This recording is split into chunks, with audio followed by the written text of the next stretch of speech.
Good morning and welcome to session 3 of the Fair Housing Conference presented by GBLA's Fair Housing Law Project. We're going to give about a minute to allow people to continue to log on, and we'll be with you in just a moment, and we'll go ahead and get started.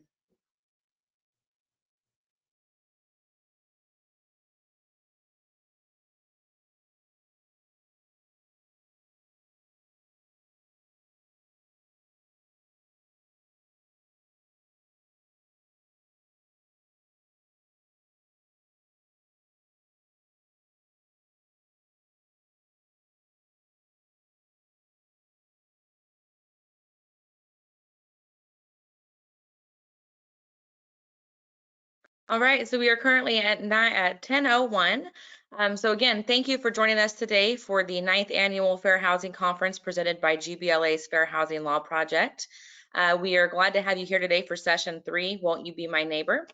I'm going to go ahead and introduce our speakers at this time, and then we'll jump right into the presentation.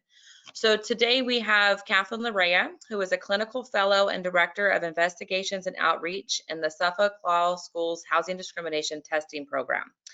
Attorney Larea works with enforcement and legal service agencies to investigate discrimination complaints and coordinates testing related to systemic audits and larger research initiatives. Attorney Larea also provides trainings on state and federal fair housing laws to communities, real estate professionals, and first-time homebuyers. Attorney Larea oversaw testing conducted as part of a recent study called Qualified Renters Need Not Apply, Race and Voucher Discrimination in the Metro Boston Rental Market. Prior to joining the Housing Discrimination Testing Program, Attorney Larea served as a public defender with the Committee of Public Counsel Services for 6 years in district and superior courts throughout the Commonwealth.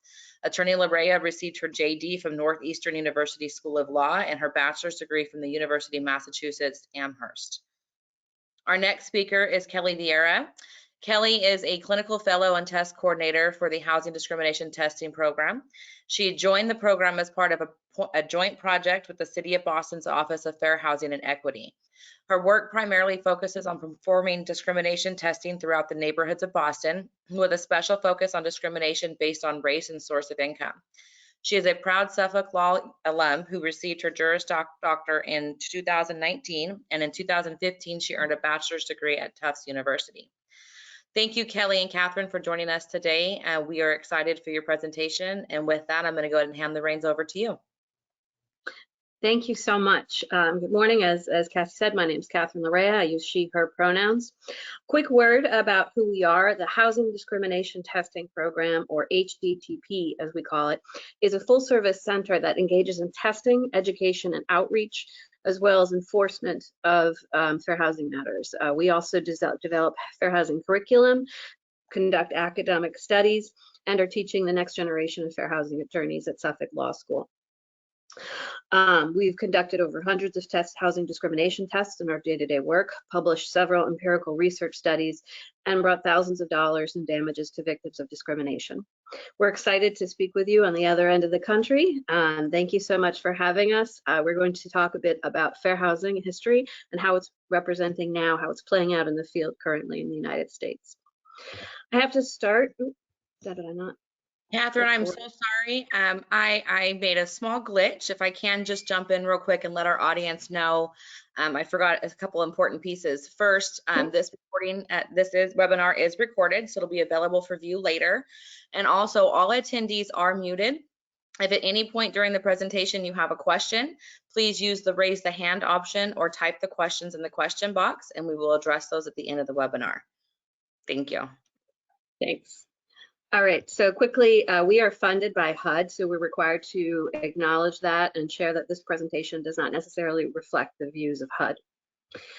We've got a big program today. Oh gosh. We're going to have an overview of housing exclusion and rights over the history of the United States. We're going to then briefly discuss the landscape today and share some of our recent research study findings. And after that, we're going to discuss the sort of major issues that today in fair housing that are presenting themselves post-COVID and just sort of the I don't want to say, but traditional types of discrimination that are prevalent in the market. From there, we're going to follow up with Q&A. As Cassie just mentioned, you can raise your hand, you can type in the chat. We'll try to get to questions as they come, but again, there'll be time at the end dedicated to questions. So with that, I'm going to pass it over to my colleague, Kelly. Thanks, Catherine. So to get us started, we are going to take a kind of broad look at the history of housing exclusion in the United States. And I will say that these next few slides, I'm going to be sharing a lot of historical information. And the reason we're giving you all of this info is to give you a framework of how American society got to where it is today, where we still see high levels of segregation, even centuries past when it kind of began. American society as a whole continues to be very segregated. And it's critical for us to understand that this segregation that we see today was neither accidental nor coincidental.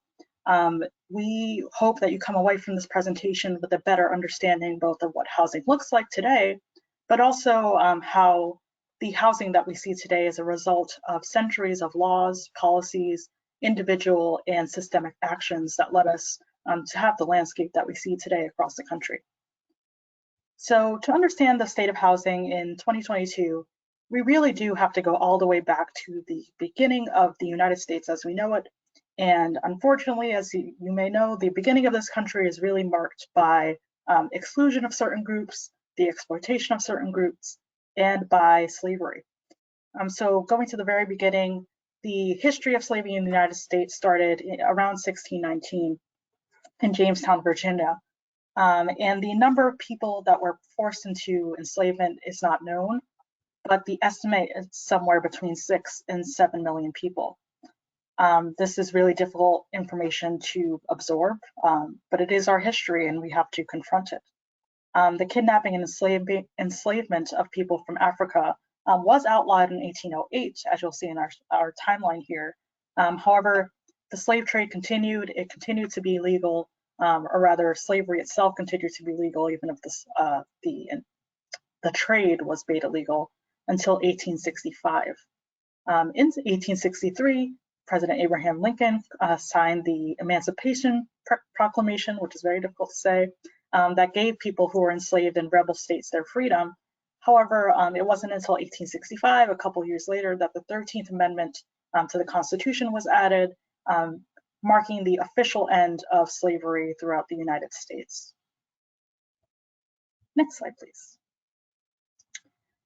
So race-based discrimination in the United States has been illegal since, officially since 1866, the year after the 13th Amendment was ratified.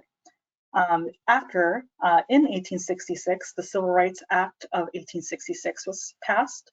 You may be familiar with the Civil Rights Act that was enacted in the 1960s. Well, it actually isn't the first of its kind. That is the one from 1866. Something we want to note about the Civil Rights Act of 1866, though, is that while it did make racial discrimination illegal when it comes to housing, it specifically excluded Native Americans. So the law itself said that you are not allowed to racially discriminate unless you're racially discriminating against Native Americans, which goes to show that the history of exclusion kind of repeats throughout the country's history, unfortunately. So after that law was passed, making discriminatory practices illegal, that isn't to say that discrimination stopped. In fact, it very much continued, it just took different forms. Through the 1890s and beyond, we began to see what many refer to as sundown towns. So sundown towns, the term is meant to describe a particular area that did not allow Black, Indigenous, or people of color to be within the city limits, or sometimes even the county limits after sundown. So that essentially meant in practice that the people were free to be in the town to work during the day, but they could not live there because they could not be there once the sun was down. Sundown towns, that idea that Black, Indigenous, and people of color couldn't be there past sundown was often enforced violently, with people being run out of town or worse. And sundown towns, unfortunately, existed all over the United States. They were not specific to a particular region. Historical sundown towns include Richland, Washington, Boulder City, Nevada, Greendale, Wisconsin, and Stamford, Connecticut.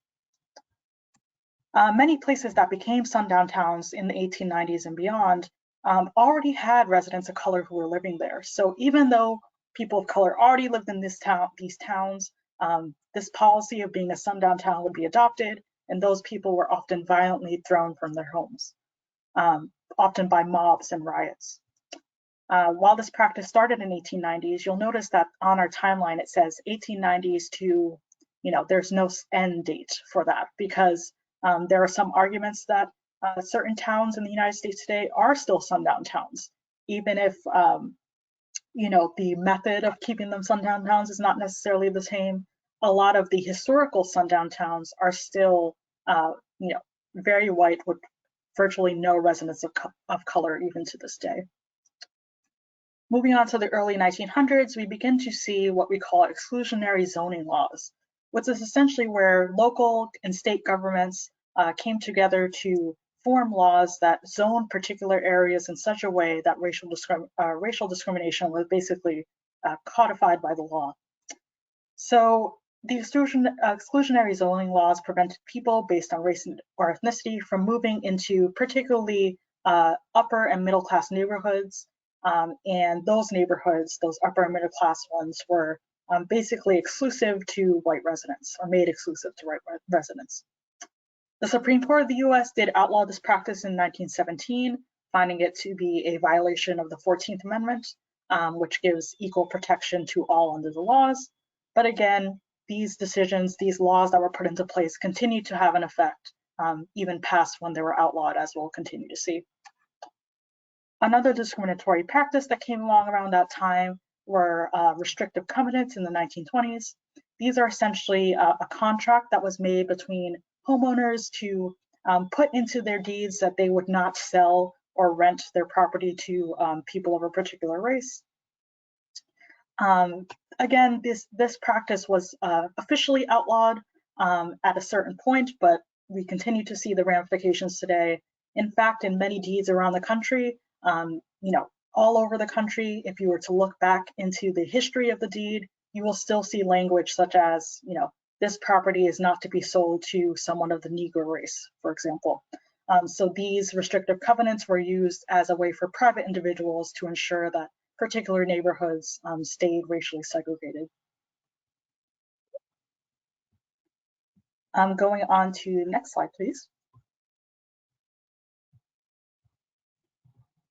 So going on to the 1930s, we see some movement in the law when it comes to helping folks have access to housing.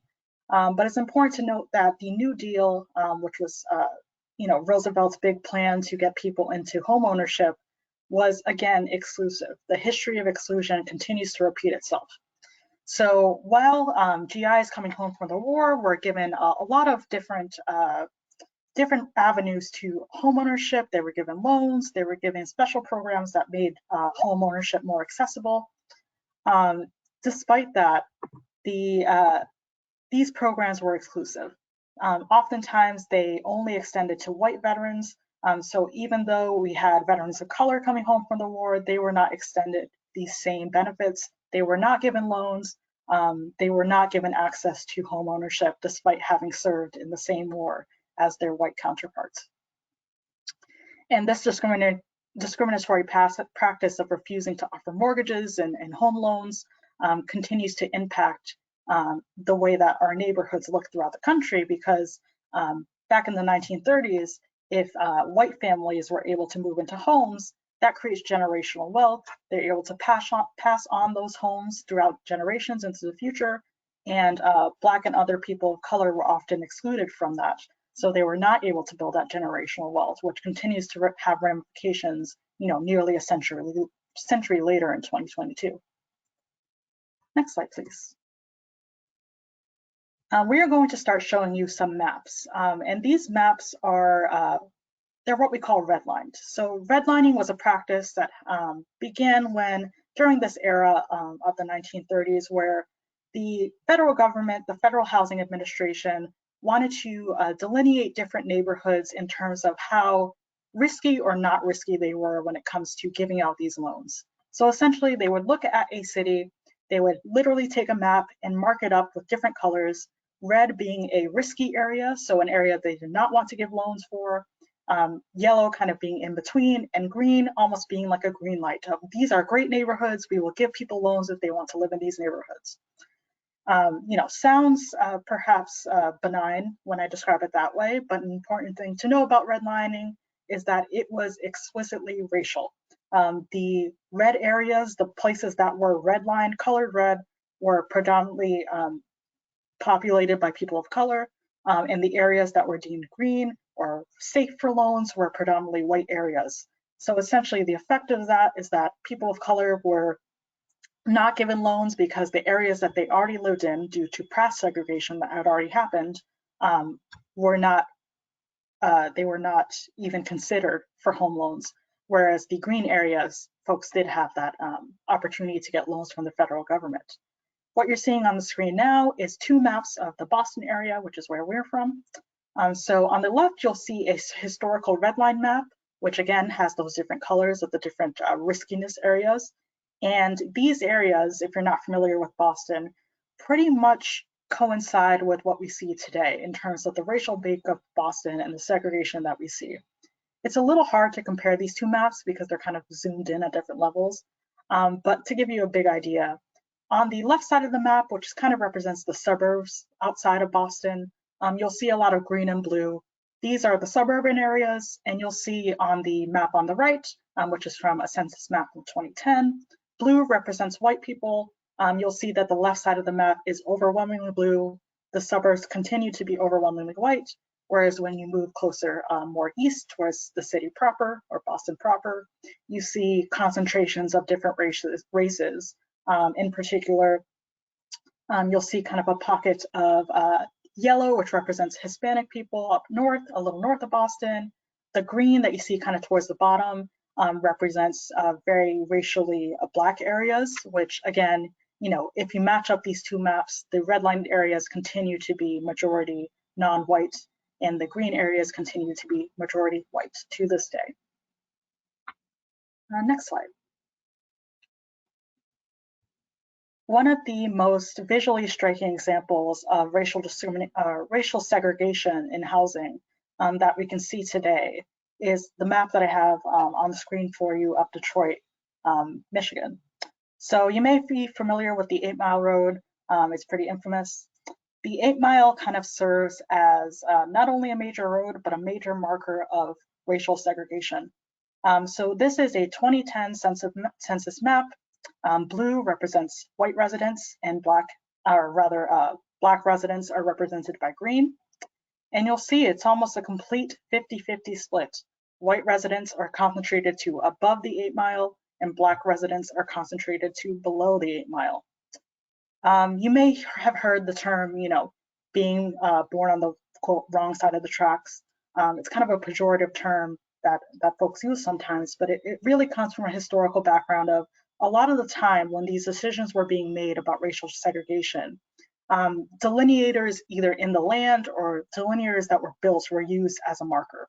So whether it be a major road, a river, or railroad tracks were kind of used to separate different racial populations. And that's very much the case in Detroit, as you can see here. We thought it was important for you to see this map particularly because it so clearly illustrates what we know from all the history that we've just been discussing. This was not accidental. Something like this doesn't happen by accident. It's not a coincidence that all the white people decided to live on the north side and all the Black people decided to live on the south side. It was designed this way.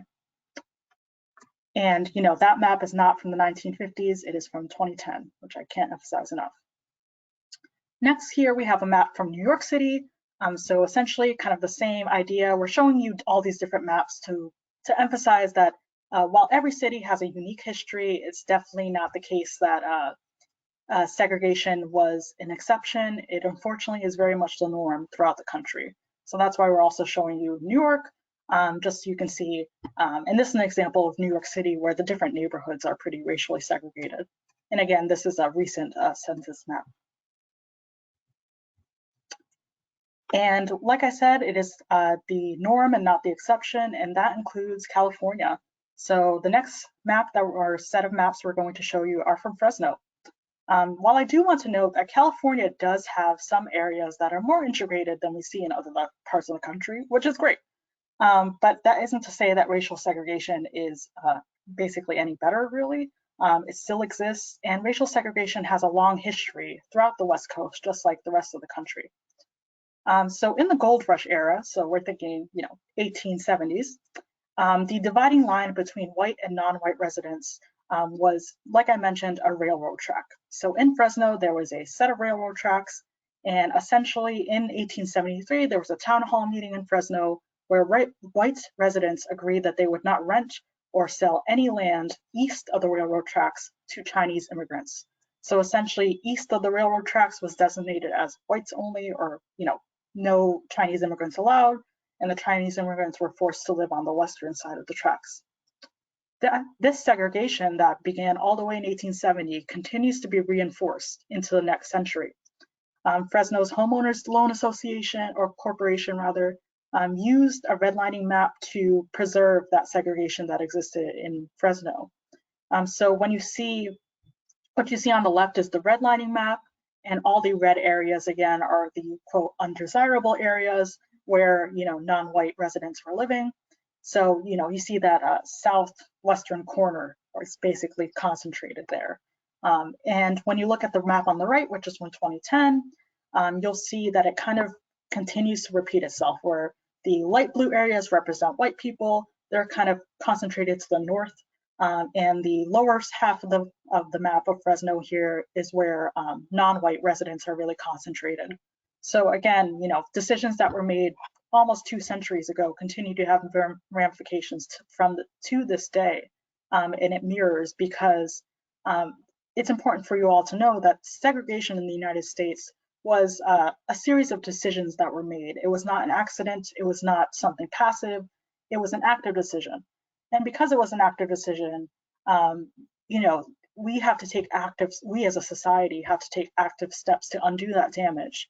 And it doesn't just undo itself as we become more enlightened in society.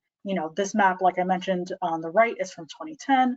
So the decisions that were made in 1873, again in the 1940s and 50s, continue to have effects to this day. And one way to actively try to undo what has been done is by changing laws, which will kind of shift gears to talk about the law going forward. So I'm going to talk a bit about the Fair Housing Act, which is really the big law that is most relevant to us today when it comes to access to housing in the United States and fair housing. While things started with the Civil Rights Act of 1866, the 13th and 14th Amendment, which gave people around the country, especially racial minorities, a lot more rights, the Fair Housing Act is really the law that we continue to use this day to protect fair housing rights. The Fair Housing Act was passed in 1968, and it was amended in 1988 to add a little bit more protection. The Fair Housing Act outlaws explicitly redlining and other discriminatory practices, and it outlines 7 protected classes, basically 7 categories of people that cannot be discriminated against based on that category. Protected class is a legal term that is used to identify a particular characteristic of a person. For example, their race, their sex, their religion, there's 7 characteristics that are protected federally. And the Fair Housing Act also makes it illegal to do various things related to discrimination, like refusing to rent due to someone's characteristic or protected class, making housing unavailable, setting different terms, like you can't say that white people have a particular set of terms and Black people have another set, providing different facilities, which is something we saw historically of white residents of a unit being allowed to use the pool and Black residents not being allowed to, things like that.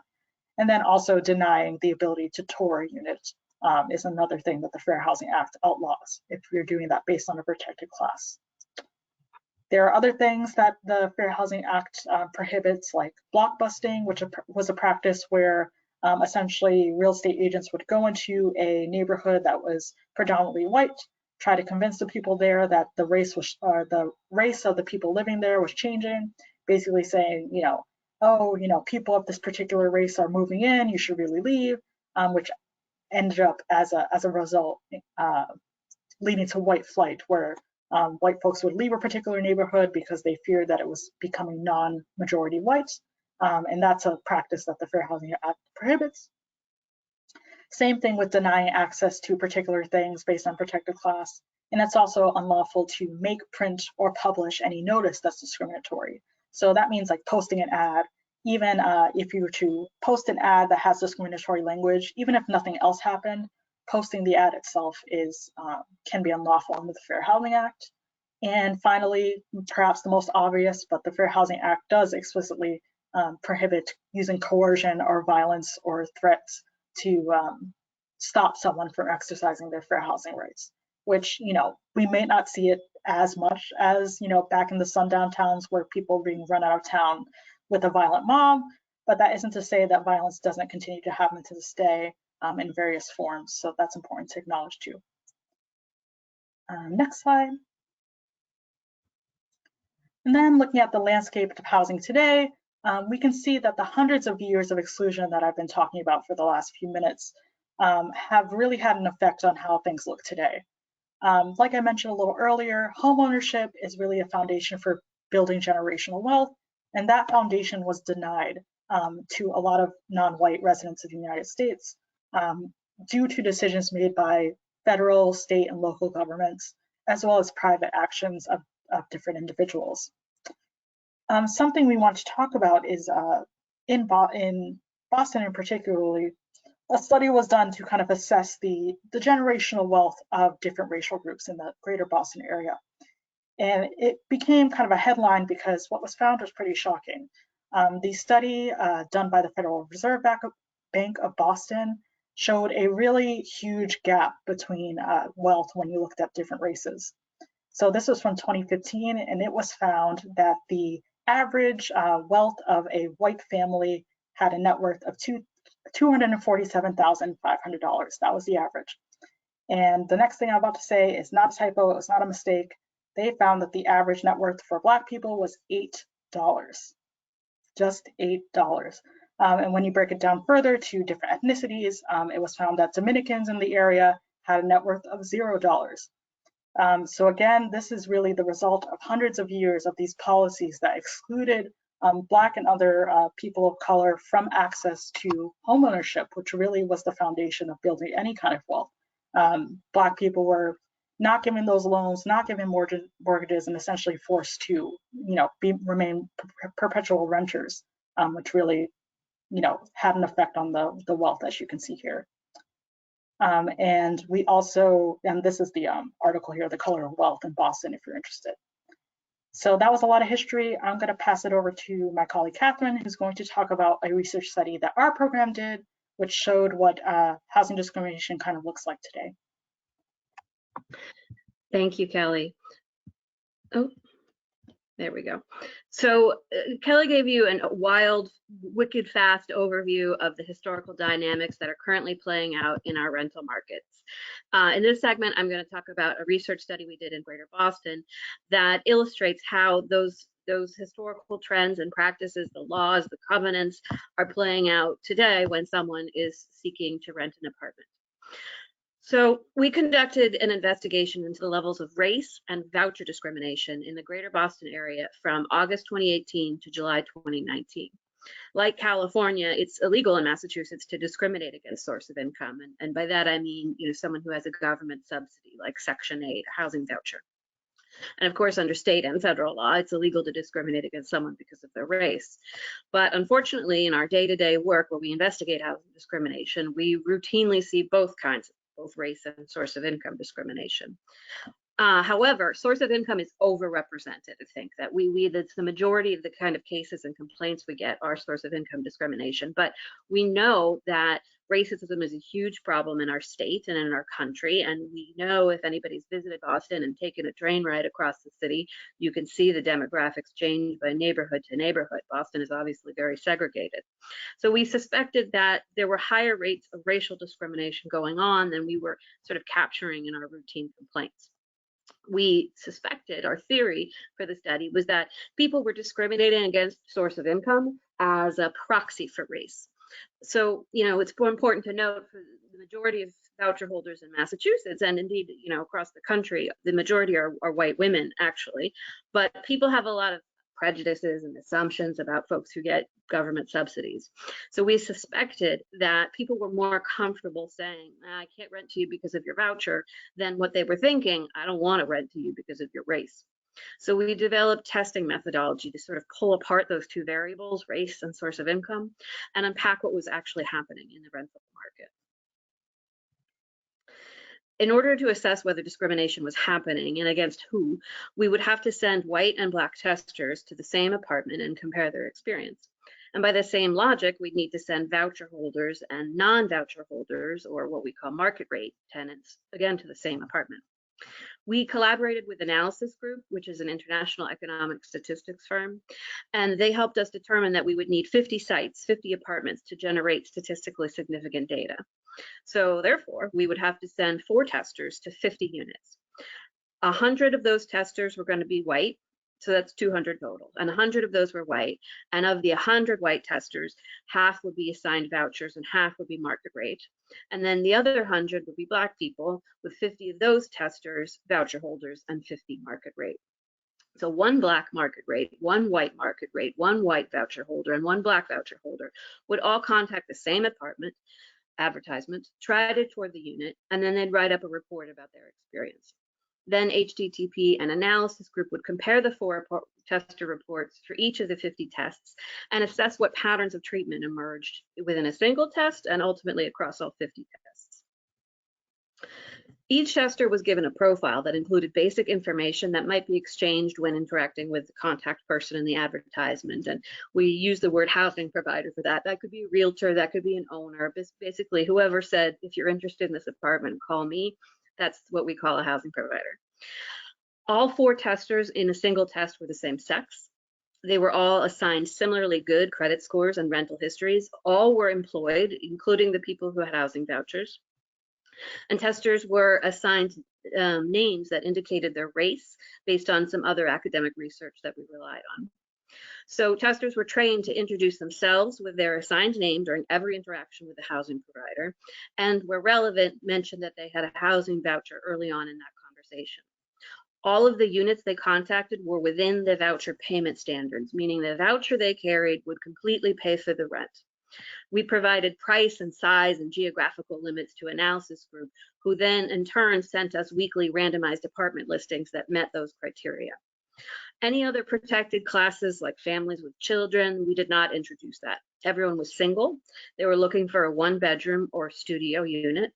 They all presented as cisgender. They had no visible disabilities and no accent that might be indicative of birth outside of the US. So with these parameters in place, we plan to simulate what a real housing search would look like for someone with each of those 4 types of testers. Each tester expressed interest in the advertised unit.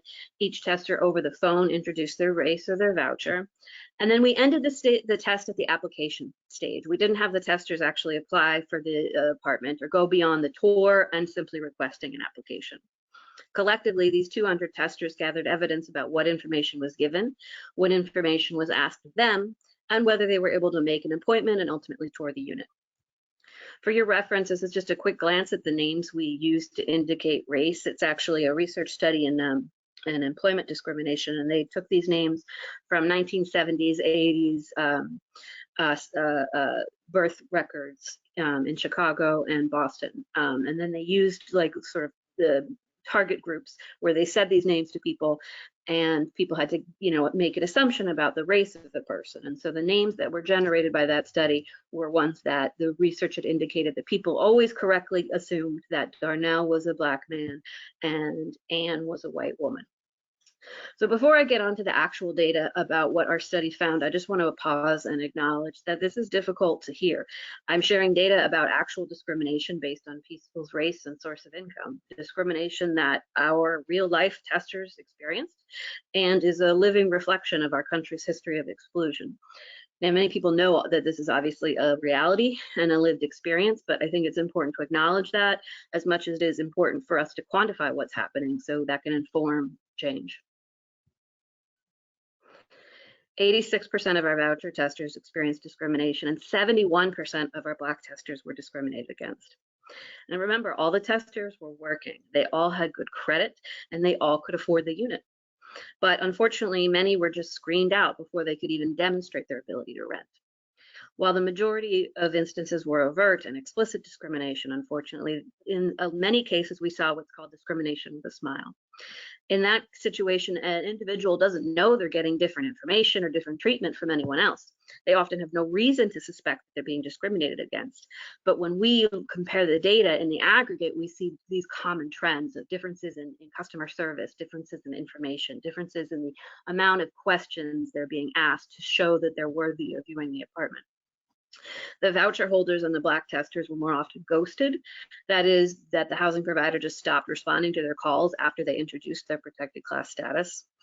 Black testers and voucher holders were more often asked probing questions about their credit scores, and ultimately they were less likely to be able to actually tour the unit. And again, not have their application accepted, just tour the unit. In the next few slides, I'm going to break this down more. So ghosting. A tester, as I mentioned, they'd introduce their race by name, and their voucher holders would mention their voucher, both early on in the first phone call or first conversation with the housing provider. Now, once either or both of those variables were mentioned, the experience really diverged from what the white market rate testers saw happen to them. It was very common for housing providers to abruptly get off the phone, end the call, promising, "I'll call you, I'll text you later," but generally they never did. Once a voucher holder introduced their voucher, they were ghosted 42% of the time. Now compare that with 10% of non-voucher holders were ghosted. 10% of market rate applicants were ghosted compared to 42 of the ones with vouchers. Now, some of those people, those white and Black voucher holders, they were told that their voucher was fine. The housing provider would say, "Yeah, I work with that housing authority, no problem, not an issue." But ultimately, in 56% of those tests, so of the people who were told their voucher was fine, 56% of the time they were ghosted, and 81% of the time we ultimately found discrimination. Interestingly, in a few of those tests, the housing provider would insist on speaking with the housing authority caseworker. Before they got any information or got any further than "I have a voucher," they said, "Have your caseworker call me. I'm not going to deal with you directly." And the testers were trained to say, if they were asked something like that, to say, "I don't know, let me ask the caseworker and I'll get back to you. In the meantime, can I schedule an appointment?" But that request was usually refused. The housing provider said they didn't want to waste time showing the unit if they couldn't speak to the caseworker. It just goes to show you an additional added barrier that someone with a housing voucher has to negotiate just to see a unit. We also saw significant differences in which testers were ultimately got to have that tour. And now remember, all assigned similar characteristics, all able to afford rent, no financial or otherwise red flags. 80% of our white market rate testers got to tour the unit that they called about. Less than half that, 48% of market rate testers, they received tours. Black and white voucher holders were able to tour between 18 and 12% of the time. So to put this a different way, if a white market rate calls 10 listings, they can expect to tour about 8 of those listings. A Black market rate testant would only be seeing about roughly half of the places that they call about. And if you have a voucher, regardless of your race, you'd have to call 10 apartments just to see 1 unit. If the applicant has a voucher, it's just a huge barrier. It's supposed to be a mobility voucher, but how can you use it if you can't even get past that phone call? So to put it even more simply, housing providers never called Tyrone or Ebony, and they didn't call Emily if she had a voucher, but they followed through, scheduled, and conducted tours for people like Brad and Jill who could pay out of pocket. A similar trend was found that if you were the white market rate caller, you were told about more units than the one you're even asking about. Again, this difference in levels of customer service, this is what we're talking about when we say discrimination with a smile. White market rate testers were told about 1.35 available units. This means that they were offered something above and beyond what they called about initially. That's a lot more than the 0.63 units told to Black market rate testers. And Black and white voucher holders only were told about 0.2 and 0.226 units that were available. So if this were random, and I know the charts and statistics are going to be boring, but if this were random, we'd expect everything to be closer, all these columns to, be around 1, and understanding that there might be a little variation and randomness. But unfortunately, these rates indicate that it's not random. I've shared a quote on the screen here. This was from Meredith. We assigned her the name Meredith. She was a white market rate tester. She happened to be a law student at the time. She toured a unit, and afterwards, the housing provider told her that he wanted her to join a select group of people who were going to tour another unit. And he said, and I'm quoting from her report, he said, "We don't advertise that apartment because then we'd have to respond to everyone who inquires. We're just looking for good people with quiet lifestyles who work. Not so CEOs necessarily, but people with good jobs." Well, we knew exactly what he meant by the end of the test, because the white voucher holder and the 2 black testers, they were never told about the secret select other unit. We also saw a large difference in the number of units actually shown to testers. White market rate testers were often told up front about more available units than the other testers, and those white market rate testers were ultimately able to see more units as well. So again, we see the white market rate coming out on top, seeing 1.14 units. Black market rates, again, roughly half that, 0.54 units. And then the white and black voucher holders between 12 and 0.24 units, in 0.12 and 0.24. So again, ideally, we would expect to see some variation, but most of these would be around 1. Instead, we get this stark difference. And tellingly, in all 50 tests, only 10 white market rate testers were ultimately unable to tour the unit. And half the time, it wasn't that they were ghosted, they were called back. They were apologized to. They explained that the unit rented. They got a little bit of extra service, even if the unit ended up not being available. So the numbers are powerful, but the stories about what the testers experienced really sheds light, I think, on what it feels like to try to get housing. So, for example, sometimes it's explicit, my apologies, but unfortunately the owner of this particular apartment is not accepting participants at this moment. Now, that's a blatant violation of Massachusetts fair housing laws, and I believe it would be in California too. You cannot reject a voucher, but as nice as possible, sorry, we're not going to do that. Similarly, we have Emily. She was a market rate. She was given extra customer service. She was encouraged. You got to apply. This is a great apartment. You're a great fit. Apply today, because what's available today might not be available tomorrow. Her counterpart, Lakeisha, the black market rate tester, she was told there's no urgency for you to hurry up and apply. Now, Lakeisha did not know that that was a difference in treatment, but again, we see this pattern, positive statements to white market rates, negative statements to voucher holders and black applicants. It becomes very striking. Sometimes it was sort of random and unsolicited. This blue circle describes a situation where a housing provider, sort of out of the blue, they were driving the white market rate tenant to see the apartment and was saying, it's in a great neighborhood. Don't worry, I'm not dropping you in some neighborhood with a bunch of Chinese or students. It's pretty offensive. It's not what we were testing, but it was overt. And lastly, we saw this often in some of the more desirable neighborhoods in the center of Boston. Landlords or real estate agents would say, yeah, the price is great because the landlord set the rates based on allowing the right type of people to have easy access to that area. In this particular test where this quote was, they went on to explain, medical students, interns, people getting your advanced degrees in the area schools. We want to be able to let them rent in this, attractive area. Not everyone, just certain people.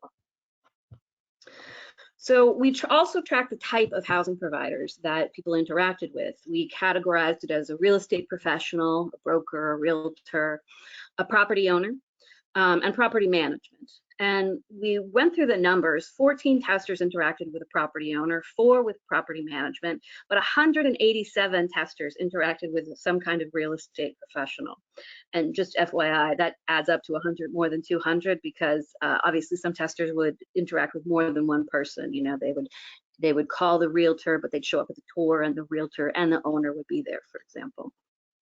So the data suggests that real estate professionals are kind of the fulcrum of where discrimination occurs. And, we looked at the what, but not the why. We understand that real estate professionals can be in a difficult position. I mean, they're trying to work, they're trying to feed their families, and they're providing a service, oftentimes to owners who might be packing prejudicial views and requirements into their expectations. We definitely captured some overt prejudice in our testing, as those quotes suggest, but we also believe that there's such high rates of discrimination. And again, we were wrong. Race or source of income discrimination was not a proxy for race. Both were occurring at very, very high levels. So we suggest that perhaps there's some level of implicit bias at play. We can assume that real estate professionals, like lawyers, like doctors, like everyone, we all possess some level of implicit bias.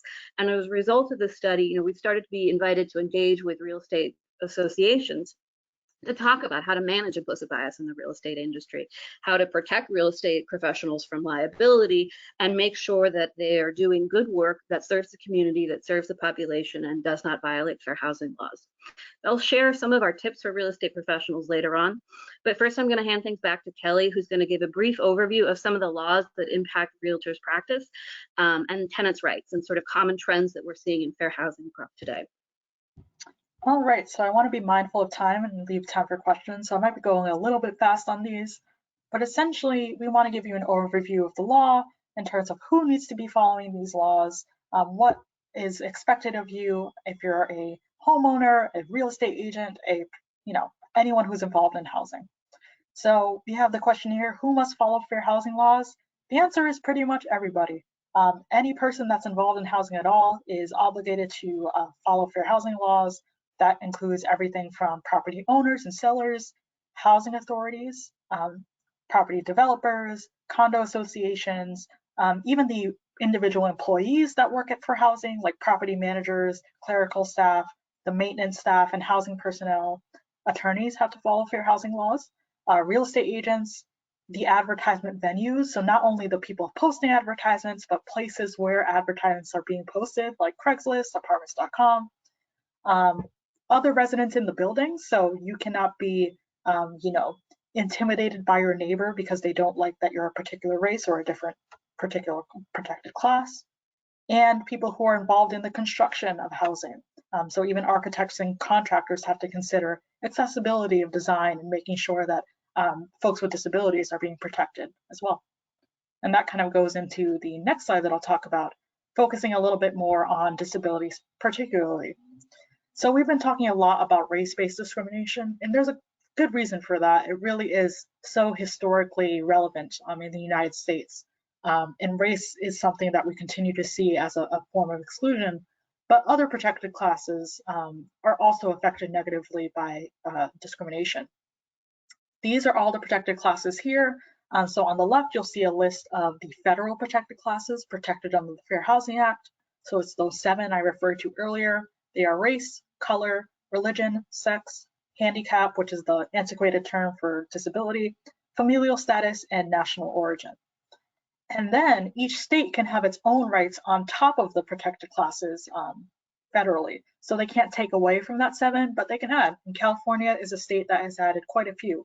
So in California, if you live in California, not only are you protected if you're one of those 7 classes, but also your gender identity is protected, sexual orientation, genetic information, which basically has to do with like your genetic makeup, like predisposition for certain diseases, things like that.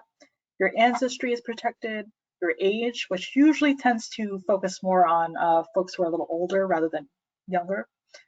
Primary language is something unique to California. You can't be discriminated against based on what your primary language is.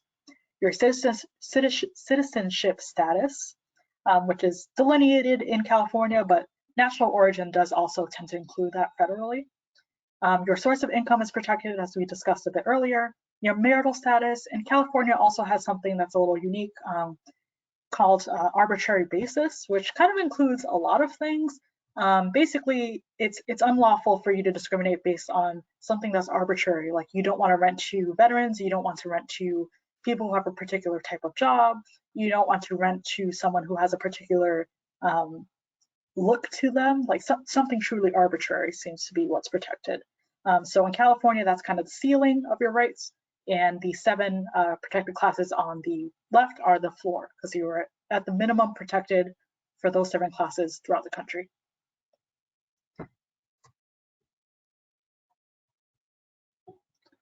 And there's a bit of a lag on the slides on my end, so that's why I'm pausing. So next, like I said, we're going to focus on disability. So briefly, disability is a protected class federally. And in particular, when it comes to housing, what's important to know is that folks with disabilities are entitled to reasonable accommodations, which are changes to policy or rules or procedures, and reasonable modifications, which are physical changes to the property. So an accommodation might be something like a apartment complex has a no pets rule, but the person has a service animal. They're asking that their service animal be allowed because they have a disability. Allowing that animal to be living in the apartment despite the no pets policy would be a reasonable accommodation. And a reasonable modification would be a physical change. So asking for a ramp to be installed, for a shower, I'm forgetting the word for it, like a bar in the shower to be installed, something to that effect. It's important to know if you are a housing provider that a verbal request is really all that's needed. You don't have to write it down. There's no magic words. The person does not have to say, I want a reasonable accommodation. It just can be plain language. And the provider has to actually make an effort to make that reasonable accommodation. And you cannot ask, you cannot inquire into a person's specific disability if it's obvious, readily apparent, or already known to the provider. So for example, if someone comes to tour an apartment and they show up in a wheelchair is readily apparent. You cannot go into asking them like, why are you in a wheelchair? What is your disability? Because it is readily apparent that they have a disability.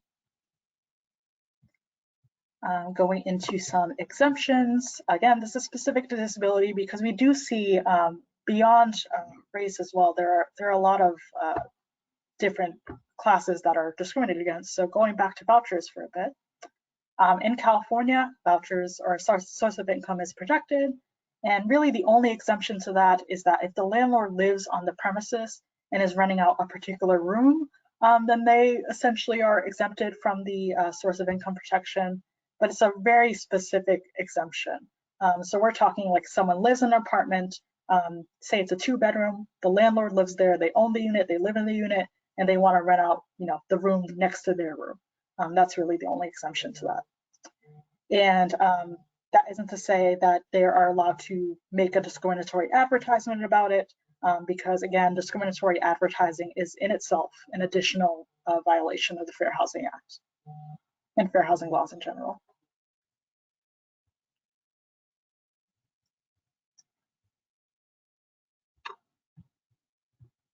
And then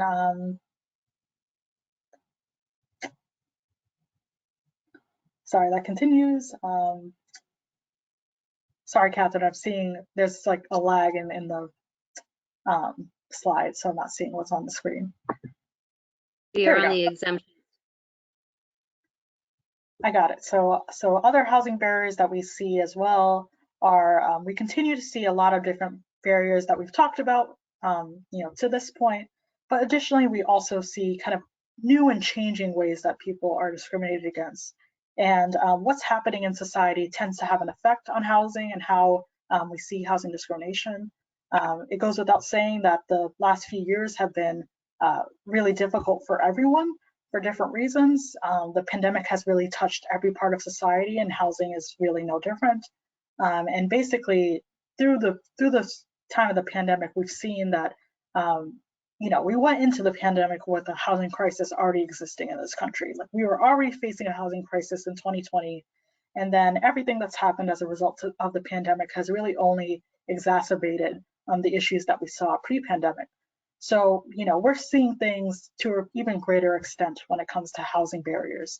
Things like exorbitant application fees, having people have to give huge holding deposits. Like basically, if they're interested in an apartment, they have to pay like 4 times the rent upfront, which is obviously a huge barrier for low-income people and people who have vouchers.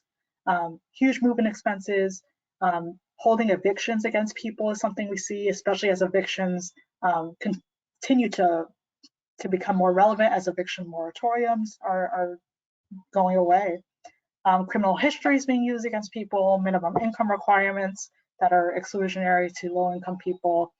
There's just so many different barriers that people face that we see existed before the pandemic, but really now are just even more so an effect that we're seeing in our work. So I'm going to pass it back to Catherine for our last few minutes, and then we'll take some questions if anyone has any. All right, so I just wanted to give quickly some tips for folks on sort of both sides of the equation. And excuse me, I'm out of breath. The doorbell rang while Kelly was talking. So if you suspect that you're discriminated against in your housing search, and we were focusing on the rental, but this is true in sales, applying for mortgages, all of this is covered under the Fair Housing Act. Keep notes about who you contacted and the people you spoke with. Get as much information about costs before you tour the unit and write them down, excuse me, because we often see that these numbers change. When you show up and the realtor sees something about you that they might not think is a good fit for the unit, sometimes the prices go up, sometimes the deals get a little less good. So if you have those data points to compare before and after, you have an inkling that you have evidence that maybe you're being discriminated against. And with these things, you can contact a fair housing service organization and they can investigate and help you exercise your rights. So take notes on that information. Oh, Kelly? Save advertisements, emails, text messages you have back and forth. Again, this is evidence and you want to preserve it early in time during the interaction. And then, quick aside, do not record people without their permission. California is a two-party consent state, which means that, if you have your iPhone recording yourself while you go on a tour, hoping that you'll record some discriminatory statements, if you do that without the housing provider, the realtor's knowledge, you are breaking the law yourself. So that's why we encourage you to keep your emails, your texts, and other documents, because that is a safer way to collect evidence and support yourself without actually breaking the wiretapping statute. Now, for housing providers, we want to look at this from a different perspective. We want to control how we interact with the market and try to mitigate potentially our own implicit biases informing our practice. So a good idea is to have a sort of standard operating procedure so that you know that you're doing the same thing to everyone every time. You're giving the same information to everyone every time. Checklists are a good idea. Having a team plan about that. Using template emails and other correspondence, again, so you know if you're ever accused of treating people differently, you can know that our policy is to send the same email, the same information to everyone every time. You can do other screenings, backgrounds and credit checks are fine, but it has to be done to everyone. Every applicant has to be asked for the same information. So you don't end up like our research study, which showed that if you're a person of color, you're more likely to be asked about your credit score, whereas white market rate applicants were not asked that. Maintain a call log for every property so that you don't unconsciously discriminate. You know that I've called everybody who called me, I have responded to. I haven't ghosted anyone, I've followed through. Be prepared to communicate again about relevant laws. And this goes back to that team plan idea. Again, we know that realtors are often pressured to help owners discriminate. And so it's a good idea within your office to have a plan about what we're going to say. When the owner says, I don't want women, I don't want Asian people, whatever the discriminatory preference, you have a sort of answer in your pocket that you can pull out and say, this is our office policy, we can't do that. Because it's your license on the line. It is the broker who is operating with a license that could be taken away. It's really their responsibility and in their best interest to sort of have a plan so that they can push back when owners express this kind of inappropriate requests. And then slow down, engage in self-reflection. I mean, implicit bias is all about your brain taking shortcuts to help you move faster. But often when we do that, we don't always make the best decisions because we're moving fast. Slow down. And the checklists, the templates, all of that helps you slow down, helps you know I'm doing the same thing for everyone so that in a busy day, you know that whatever implicit biases you have aren't creeping into your practice. So I have some other information. I can share that as a handout maybe later because we don't have time, but just more research and more resources about the history of fair housing in this country, other studies on discrimination like our own, more information on implicit bias, and then lastly, some information about pronouns. I use my pronouns when I introduce myself. We have a resource about how and why to do that. It's often really powerful to have that, I think, included routinely in your business communications to sort of change the norm. So we are running out of time, but I'm going to stop my screen and open it up. And before we get going, I am going to put a quiz, not a quiz, a survey in the chat. We would really love to hear your feedback about how this presentation went for you, information that would be helpful to go more or less in depth about. So please take a second, it's not very long. Excuse me, I'm having trouble catching my breath. But so let's open it up for questions. Catherine, Kelly, thank you guys so much for that great eye-opening information. For our attendees, I see no questions in the box nor a hand raised, but we do have a handful that were unable to join us via video and they are phone. So please note, I am going to automatically unmute all participants, and this will give you access to ask a question. And I'll leave that open for a few moments in the hopes that if somebody has a question, then they can go ahead and speak forward. So that has been done now. So if you are a call-in and you have a question, please feel free to go ahead and unmute yourself and speak.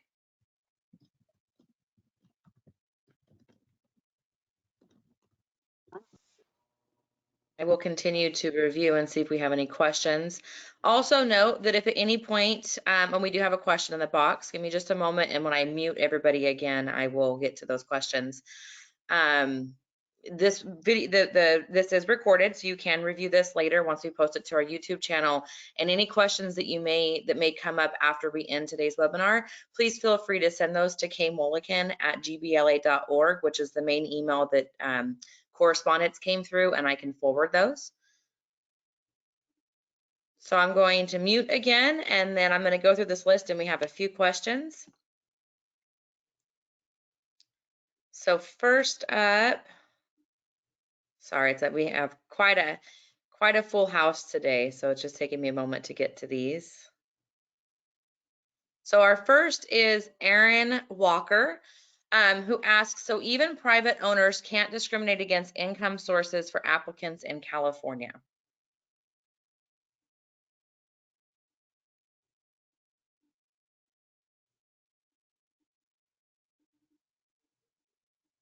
I'm not sure if you guys are muted. I muted everybody. Okay, one moment. Okay, you should be able to unmute yourself. Oh no. There we go. Okay. Yes, that is, I mean, we don't practice in California, but we did a bit of research. That is our understanding of the law. I know there are California-based fair housing attorneys in the audience. I would encourage them to jump up if we're saying the wrong thing. But besides that narrow exemption, yes, correct. And I mean, I can tell you in our practice in Massachusetts, a lot of owners think, well, I'm not enrolled in the program, the housing authority program, or I don't know what it takes. I haven't filled out paperwork, therefore I will tell people I'm not involved with vouchers, so I can't take them, and that is a violation of the law. That paperwork gets sorted out when they apply and when they submit their paperwork from the housing authority in addition to their application. So we're talking about just opportunity to view the unit that people are being illegally denied. And I guess I use that example just because people, I think fairly, a lot of owners don't know these fair housing laws, don't know what's appropriate, don't know what's legal. So it's important that we participate in these kinds of trainings and outreach so that, you know, you protect yourself, because I'm sure you don't want to do something unwittingly that is violating the law. It's important to know if you are, you know, renting your property in the market, you know, what your responsibilities are. Okay, so our next question is, what can I didn't pause, I'm sorry, Cassie, but so one of those fair housing attorneys in California just messaged in the chat, useful resource, DFEH has a FAQ document about source of income discrimination that could be helpful. So I'd encourage folks to Google that for more information. All right, thank you. So our next question is, what can I say to a property management company when my client is applying for a unit, but they share they only have a limited amount of units that are assigned for vouchers? So, I mean, the fact that they share that information, I would say that the discrimination has not occurred yet. And I guess I would also be curious, are they talking about subsidized housing or are they talking about vouchers? Because there's two different types. There's the set aside where you're making portion of units in a building available to lower income applicants. And so the rent is reduced and the owner, the developer, has incentives to do that, as opposed to I'm walking in with a Section 8 voucher, which is a mobile voucher, and that really needs to be treated the same as any market rate applicant, because they're bringing the money with them. They're saying, here, take this voucher. It pays for all of the rent, not a low income unit, which often is like through a lottery or other process to get into that apartment. So I think that there's two different things, but the statement alone, it could be discouraging to the voucher applicant, but I think if I was going to litigate with that, I would want the person to get a little farther in the process and see what actually played out. Were they able to see a unit? Were they able to apply for a unit? And that's also why we do testing, because if we smell smoke, we could look for fire by sending, a market rate and a source of income tester a couple times to see if everybody's sort of told this discouraging language, then your case gets a little stronger, and maybe ultimately it would be enough to move forward. And I will add on. Oh, I'm sorry, go ahead, Kelly. Sorry, I'm just going to quickly say too, if you're working with clients in that kind of capacity, I think it's also helpful to be aware of your local fair housing organizations like ours that are doing this either testing or similar work that can kind of help guide you in terms of the dealing with housing providers on behalf of clients. Yeah, and so I should add that here at GBLA, the Fair Housing Law Project does in fact have a testing program. And so if your client or yourselves, if you know anybody that feels they may be being discriminated against, not just for the housing vouchers, but for any of the protected categories that were discussed, reach out to us. You can apply for assistance, and whenever we receive those complaints, we do conduct investigations, and we do have a testing program for Kern County here. So if you feel that your client has been discriminated against because of that, please reach out. Okay. And so our next one says, hi, I'm from California Veterans Foundation in Bakersfield. Can I get a copy of your presentation, or is it somewhere where I can download it to be able to show it to our organization? So the recording, GBLA is making the recording available, and you can, I guess maybe contact Cassie and she can give you our contact information. We'd be happy to, take the show on the road. We are funded by HUD to do education and outreach in addition to testing. So we'd be more than happy to connect and repeat this presentation or curate it for your particular needs.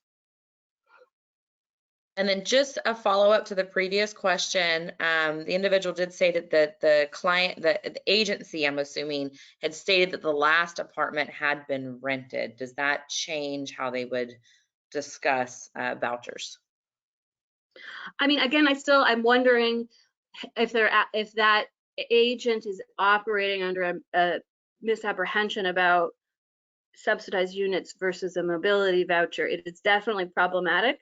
And I would encourage you to contact GBLA. I mean, having organizations like this are such a huge resource because they can, help a client, litigate, but also have these,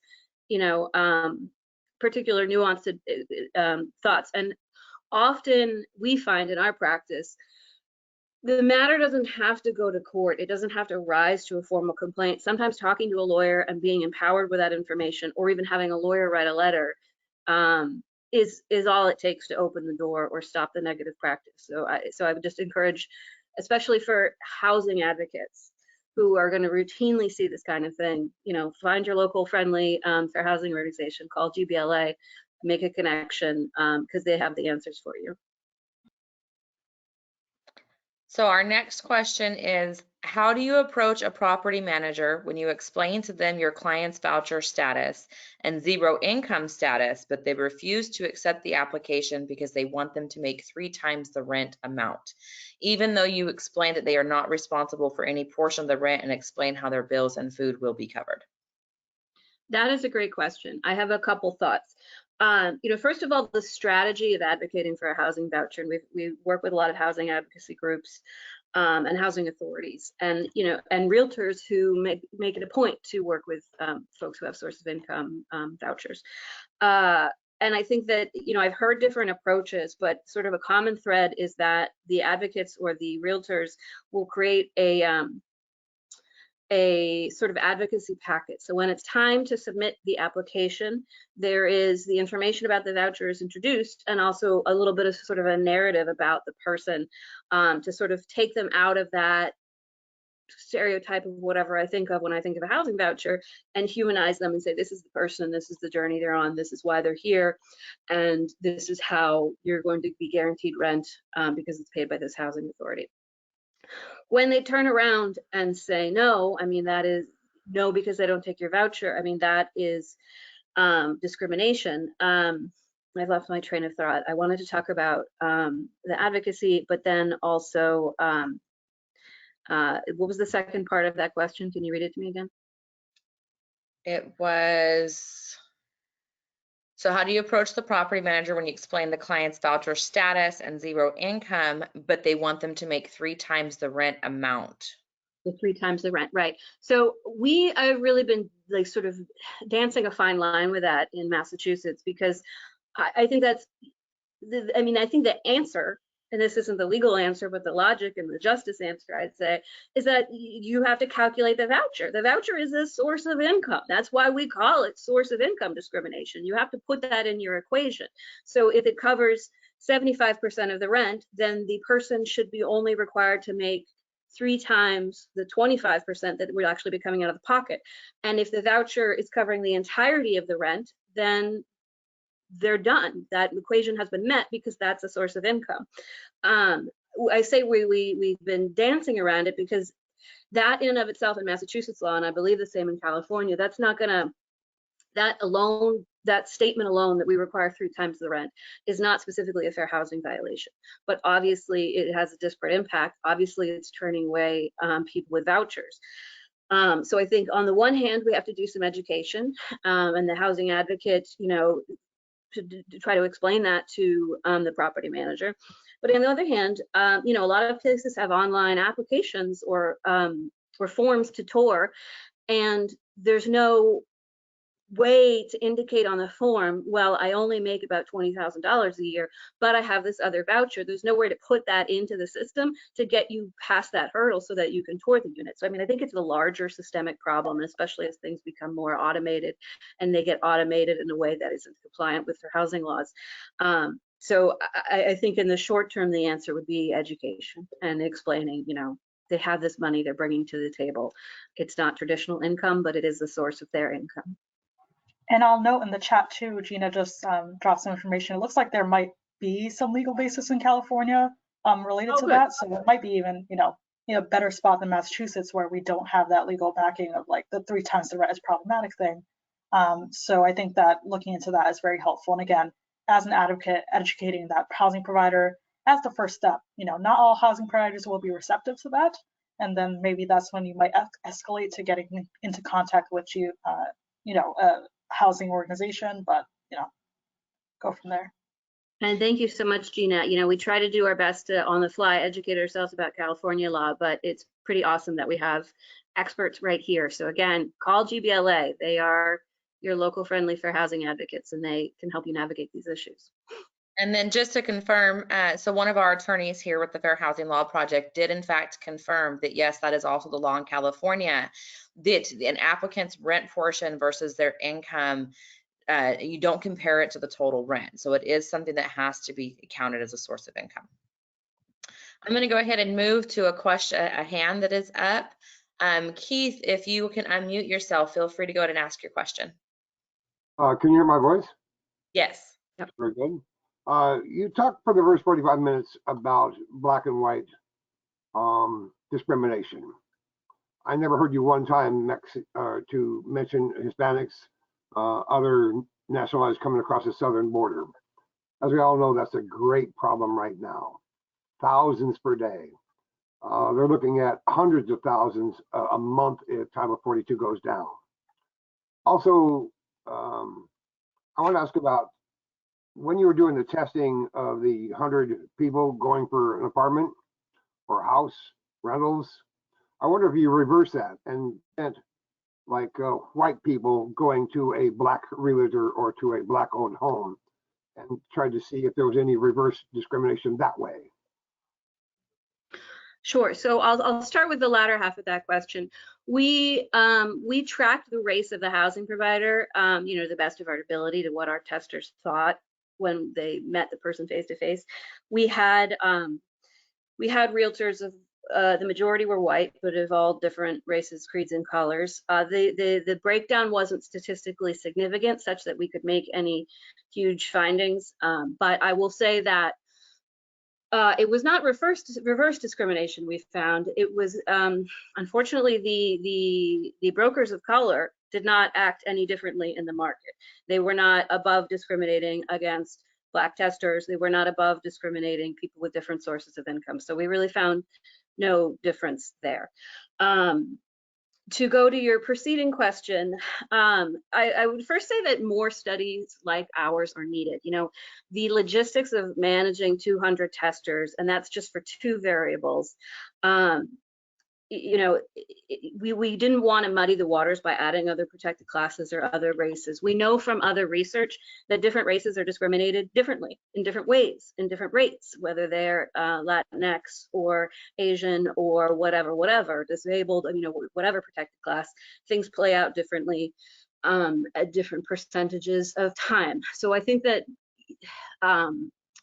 that kind of against discrimination against people coming from south of the US merits its own study to get a sense of those rates. In terms of what do we do about it, I mean, it would still be considered a protected class. You know, if you're being discriminated against because you speak Spanish, not English as a first language, or if, you know, maybe if someone looks at you and says, you don't look like you're from here, are you undocumented? That's a violation of the Fair Housing Act. And well, I appreciate it that you're suggesting, you know, there's issues or problems with the way immigration is happening in this country. The law does not support self-service. It is not on the broker to, or the owner of the property to decide that, you know, they're going to be addressing the immigration problem by how they practice their you know, rental process.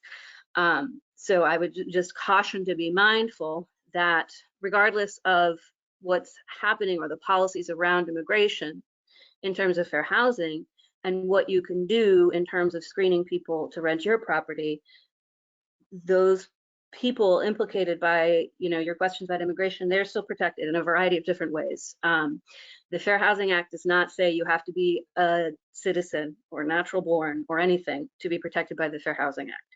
Okay, beyond that, may I ask a bit more, the background check that you're allowed to do, how in depth can you go into that?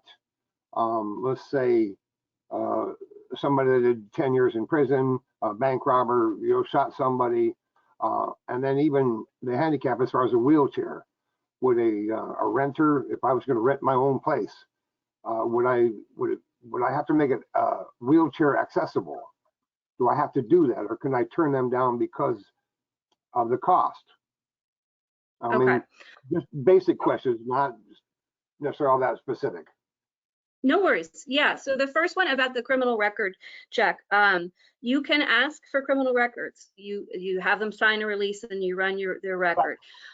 That's fine if you do it to everybody. You can't just do it for a particular protected class. You got to do it to everybody. And then you see your record. Can you say, no, you have a conviction, so I don't want to rent to you? That's a little muddier.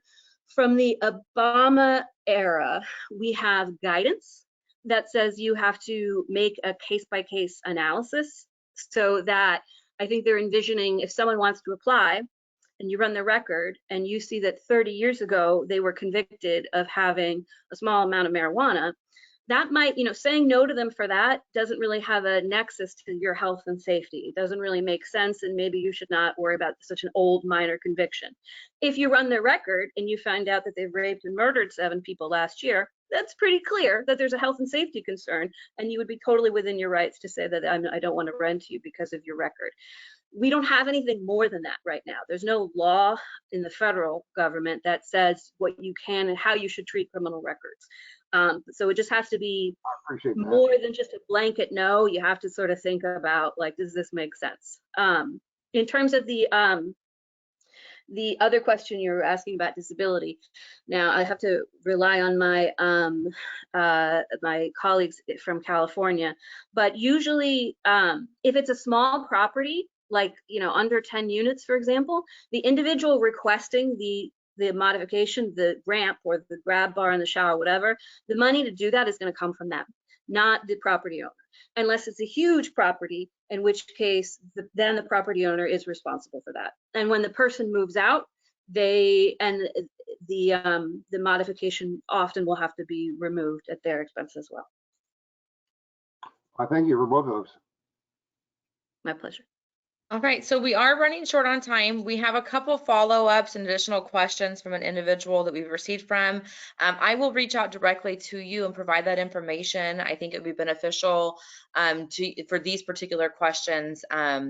And this is directed to Lorraine, and I'm sorry for calling out names there, but I will respond directly to you and work with our attorneys here at GBLA to ensure we provide you the accurate information for our region.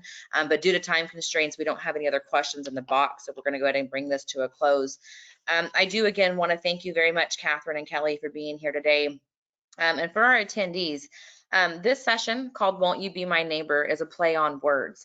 And today the idea behind this theme was to increase awareness of how housing discrimination is still very predominant in our society today, and how it's up to us to make sure we make these reports of housing discrimination so that we can investigate these claims. And eventually the hope would be that we can end fair housing discrimination. I mean, we want to make sure that we encourage individuals to report this as it occurs, because at the end of the day, we all deserve equal and fair access to not just our housing, but to employment and all other aspects of our lives. So Won't You Be My Neighbor was definitely something that we came up with so that we all know to be more aware of what discriminatory practices are occurring and how we can help prevent them.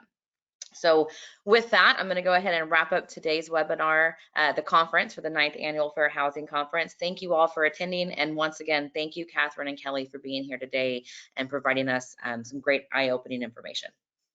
Thank you for having us. I hope you all have a great day, and we will see you next week for session 4 of the Fair Housing Conference.